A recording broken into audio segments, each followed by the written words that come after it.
You are listening to the Built to Grow podcast. All right, welcome back to the Built to Grow podcast. I'm your host, Tim Lyons, in studio.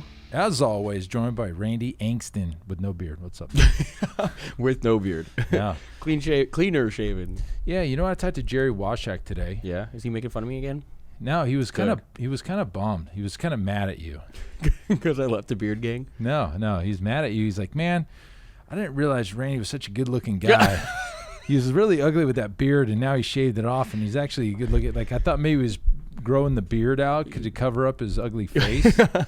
But man, that's funny. I think I actually turned red on that one. Not what I expected. But thanks, Jerry. Appreciate that one, brother. He'll hear this too. Oh yeah, he will. Quick announcement, everybody. We have our last and final. I guess that's the same thing. Final 2020 CLA workshop. It's now officially scheduled for December 3rd and 4th.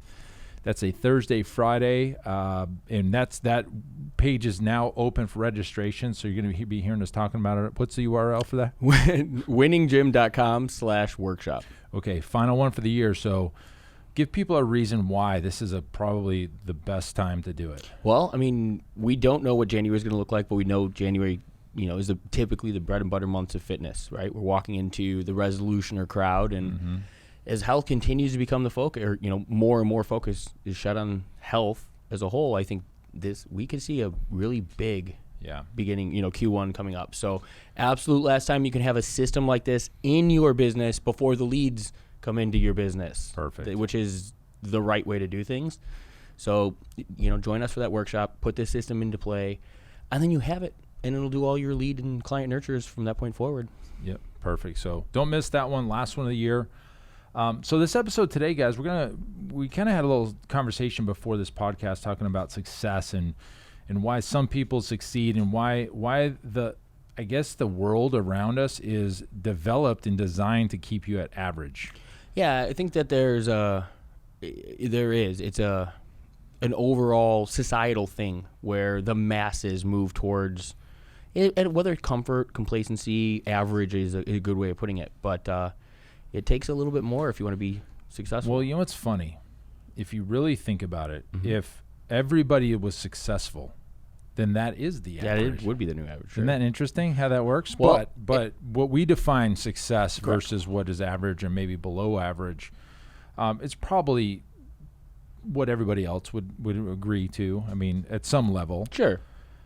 So, funny story is I went to school in a small town. I went to school in Monroe, Louisiana. Shout out to the ULM Warhawks, ranked number 2 as the worst college football team this year. So, come on, guys. I think they're 0-5 now. Jeez, yeah, they got beat up. So whatever. It's a rebuilding year. Decade. So I was in a small town, and I come from Phoenix. What Proper. is this? Yeah, the Valley. The Valley of the Sun. I come from this area I think it's the 5th largest city in the United States. And so I'm used to seeing a lot of people. I'm used to seeing, skyscrapers and, big business and fancy cars and all this stuff. And it's just kind of what is around it. So I go to the small town in Monroe, Louisiana, and I love it out there, by the way. The South, so great. Food's awesome. Yes. But as I got to know people, the locals, the people that grew up in that town, and I started really looking at what their parents did and what they did. And even, after I came home and for several years after, I would see the people in that town doing the same things that their parents did and living the same lives that their parents did or their generations of family did. And they really never, quote unquote, make it. But there are those people that are from there. They move out of that town and they become very successful. You know what's ironic? What's that? I had the same exact belief growing up. I mean, I graduated from Woodstock, Illinois. Okay.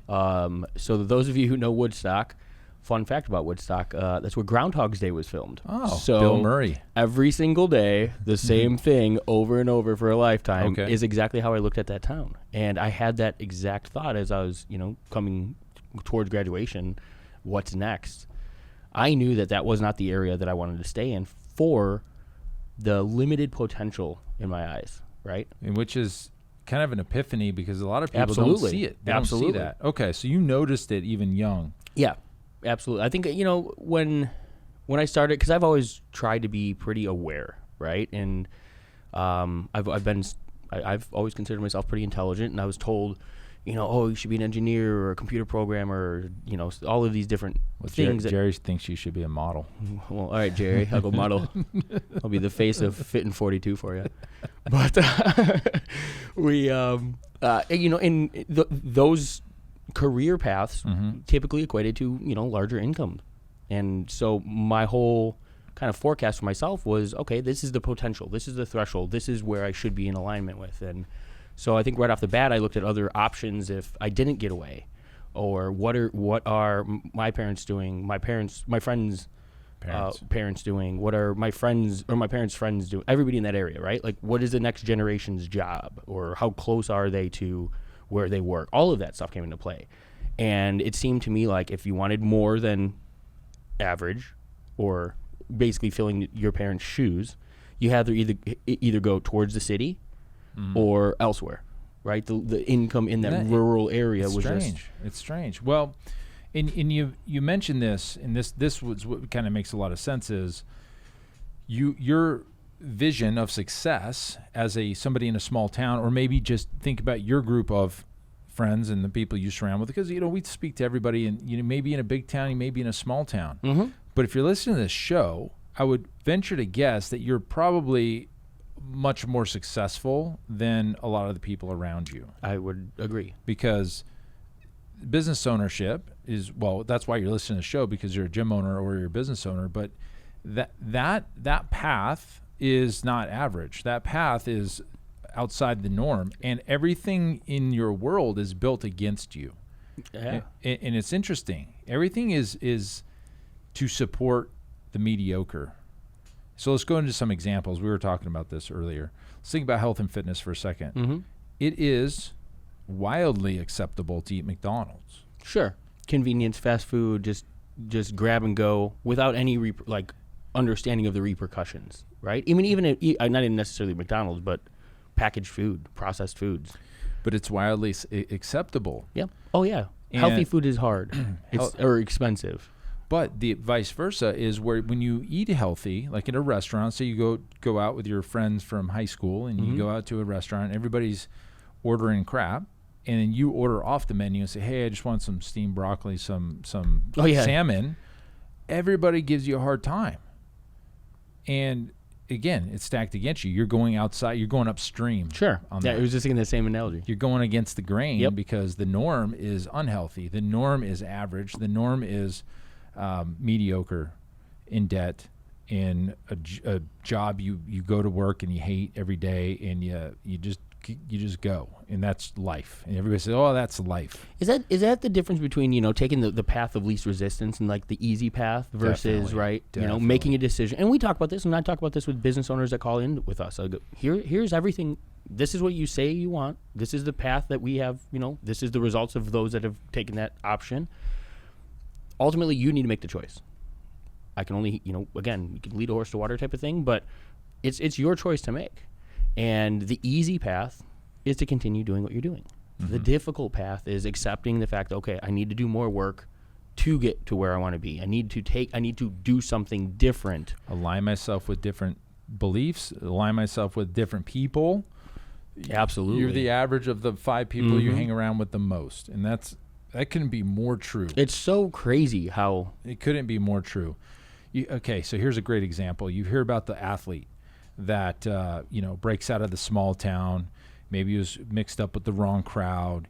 He goes to the NFL, and he's with his team in training camp, and he's doing great. And then, maybe he gets injured, and then he goes back home, and now he's surrounded by those people, and he falls back into trouble. Old habits, yep. And he goes to jail or gets arrested. Well, you see it, even with mainstream celebrities and mainstream athletes, even when they're back playing in their local town or something, it's always the local area where the guy ends up with the gun in the club and why?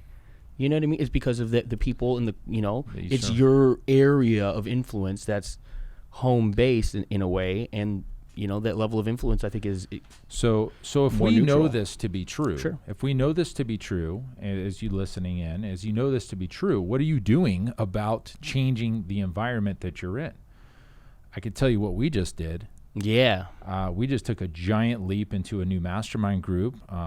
Gentleman Todd Brown, who we look, very highly upon. We really respect him. And Those of you that attended the fitness summit heard from Todd. Yep. So the fitness growth summit. And it's a giant investment. Yeah. But I could tell you that I wanted to put myself and you in the same room, in the same conversations as people that are much more successful and much further along than us.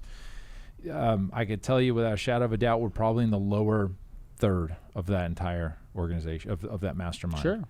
And if you're the best or most successful or the smartest or most intelligent person in the room, you're in the wrong room. Yeah, absolutely. So we shelled out, our investment today, and we are joining that group, and for a lot of reasons. One, we totally respect Todd and what he's doing, but two, it's to surround ourselves with that higher level thinker, so we could advance, because you get to a place like we are, and we're just kind of there, and we don't want to be there anymore. We want to keep going, and so.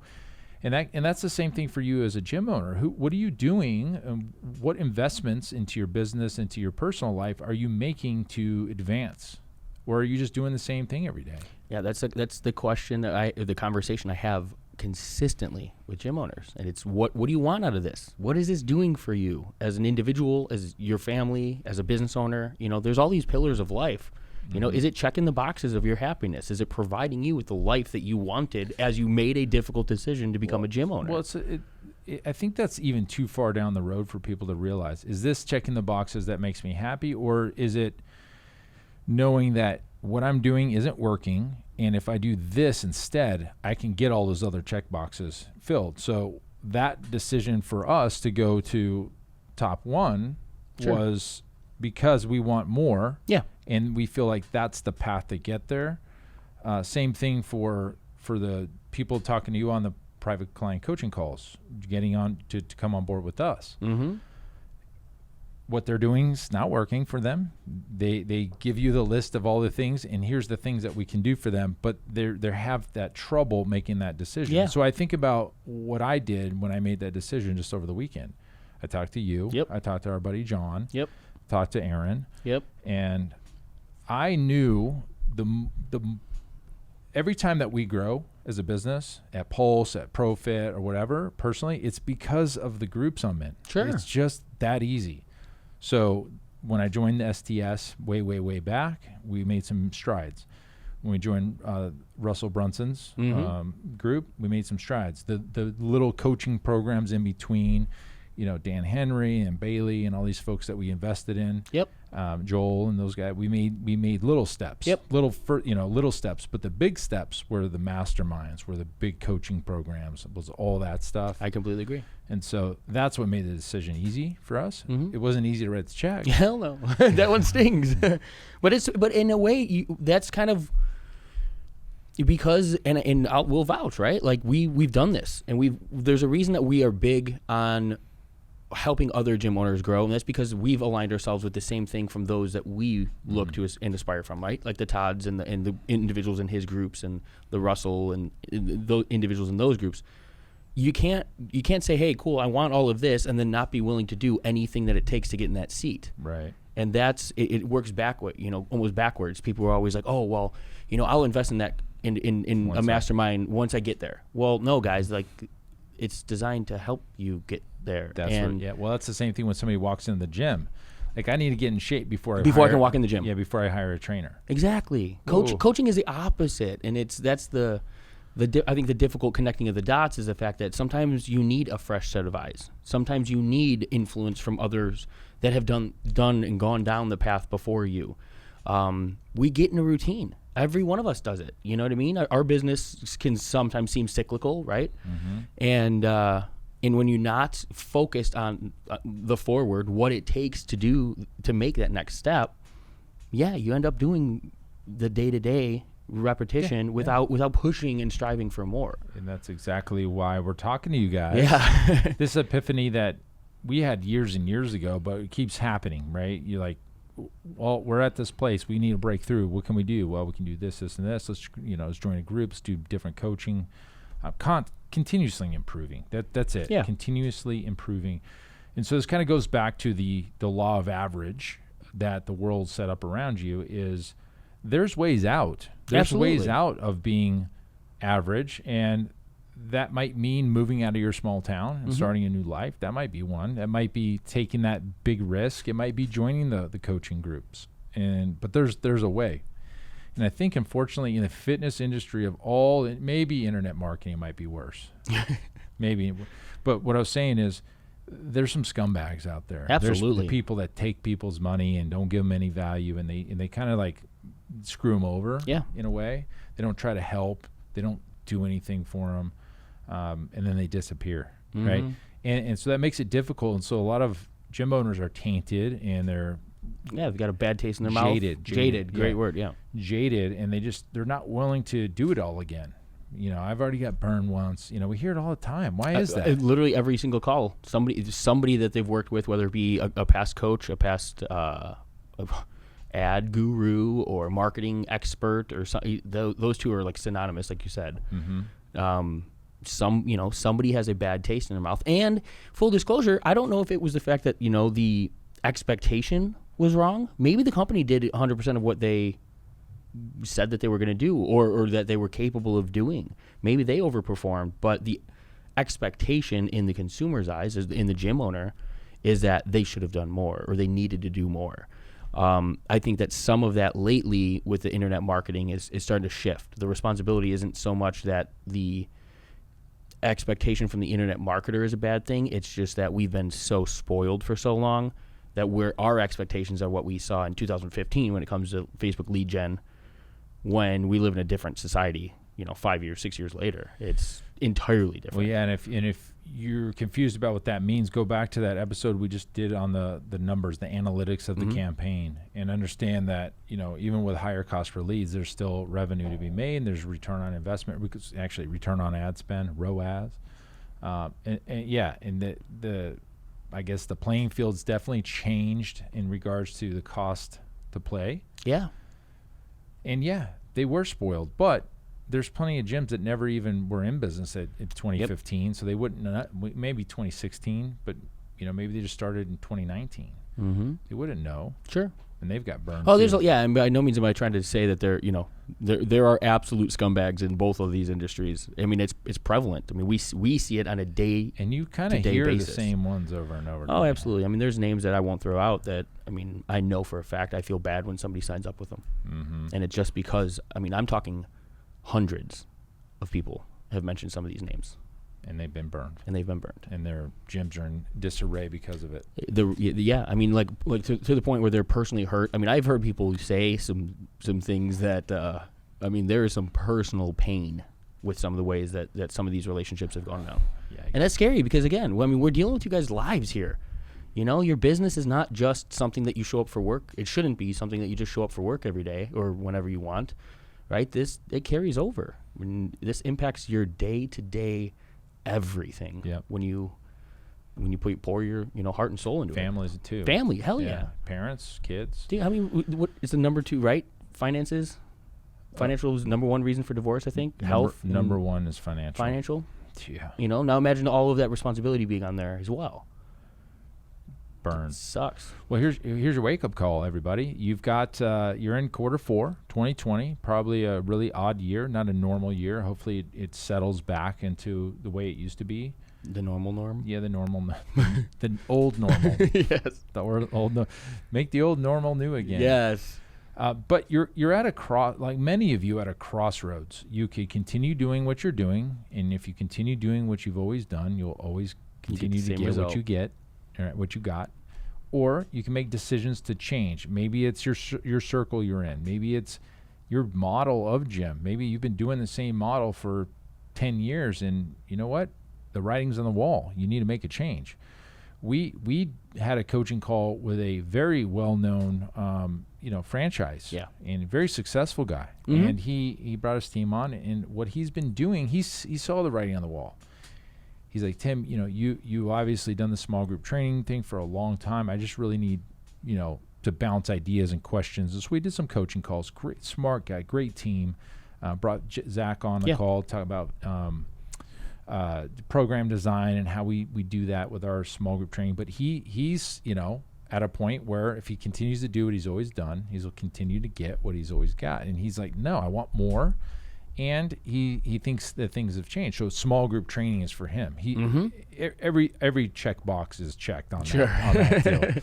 That makes it's complete sense. And for most of you listening, if you're in a large group model, in a boot camp model, you may see the same things. You may see the writings on the wall that's a failing business model, and it's time to change to semi-private training, something that we do very, very, very well in training and changing people over into semi-private training.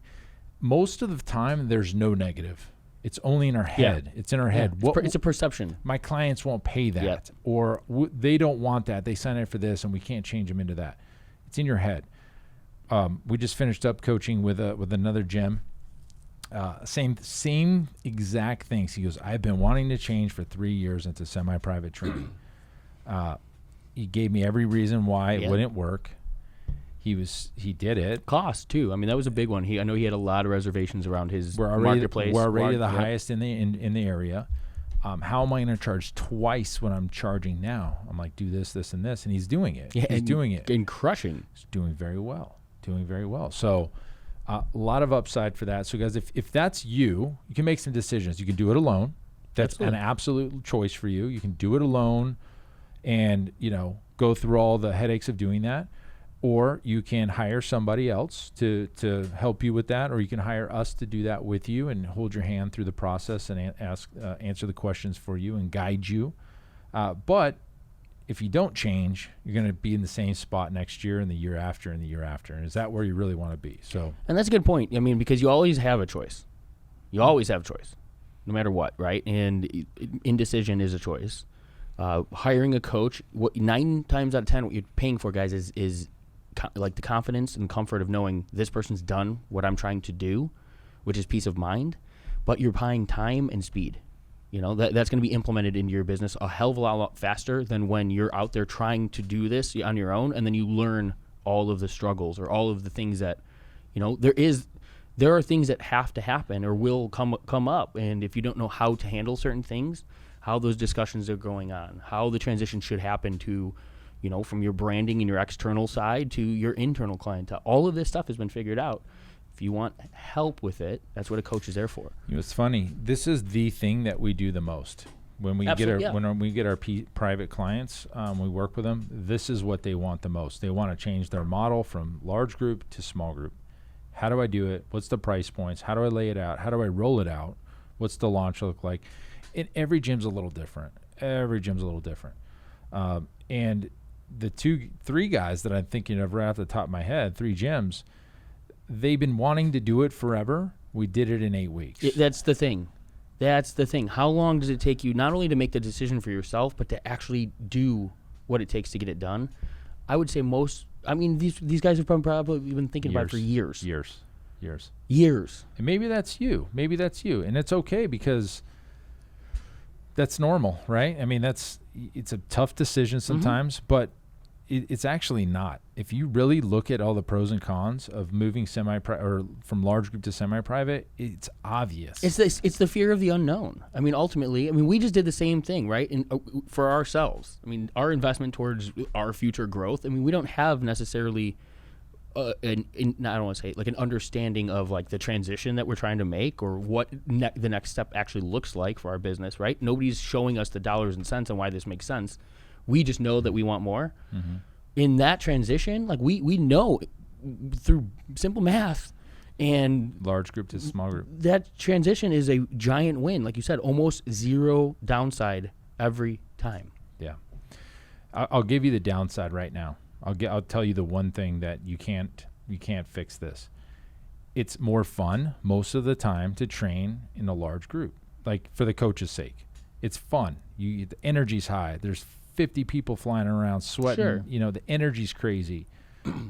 That you can't match that necessarily in a small group setting, but everything else is a pro. That's the only con. because it's easy. It's easy to train in a large group. What are we here to do? We're here to get results for our clients the best way that we can. We're here to grow. And we're here to make money doing it, which is a perfectly beautiful thing, guys. It's not a bad thing. So there you guys have it. You got some options. Look at your surroundings. Look at your model. Look at the town you're in, whatever it is that keeps you from being successful. Or the people you're hanging out with in a small group, or like, your personal network. Mm-hmm. Maybe you have everything that you need to be successful, but on the weekends you're completely distracted by the people you're spending time with that are deterring you. The growth and decay that I talk about consistently. Are you progressing? Are the conversations with those people about what's next in life? Or are you sitting down over a couple of beers talking about your high school, winning days, or, all of that? Because you see that type of stuff. That's that small town mentality. It's, this was the awesome, this is the Married with Children. Yeah, I was just going to say Al Bundy. Al Bundy scored 4 touchdowns in a game. or Napoleon Dynamite with Uncle Rico. Uncle Rico. Man, if Coach would have put me in the fourth quarter, we would have won that state championship. But don't be that guy. Don't be that guy, because that guy is the one that's living in the past. He doesn't have a plan for the future. Yeah. The future's bright, guys. There's so much out there, so many big things. We're making moves. It's time for you to make moves too. If you need our help, jump on a call, pfmarketingsolutions.com/call. Get on with Randy and see if we can't show you the light, show you the way. Guys, until next time, keep changing lives. We'll see you on the next show. Bye.